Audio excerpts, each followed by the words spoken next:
اللہ اللہ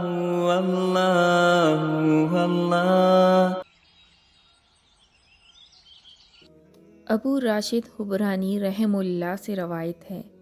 کہ میں عبداللہ بن عمر بن عاص رضی اللہ تعالیٰ عنہ کے پاس آیا اور ان سے کہا کہ مجھ سے کوئی حدیث بیان کریں جو آپ نے رسول اللہ صلی اللہ علیہ وسلم سے سنی ہو۔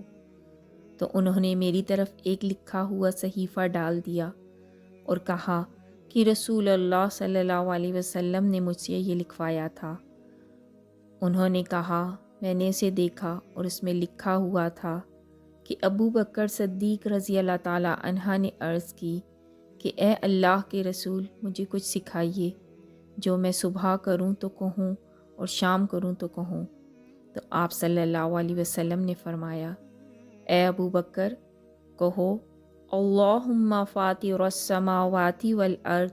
عالم الغیب والشہادہ لا الہ الا انت رب کل شیء وملیکہ اعوذ بک من شر نفسی ومن شر الشیطان وشرکی وان اقترف علی نفسی سوءا او اجرہ الی مسلم۔ اے اللہ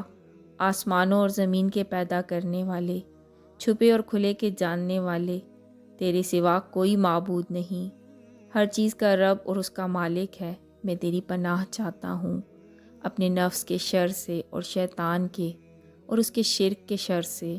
اور یہ کہ میں اپنی جان کے خلاف کوئی برائی کروں یا اس کو کسی مسلمان کی طرف کھینچ کر لے جاؤں۔ اللہ اللہ اللہ اللہ اللہ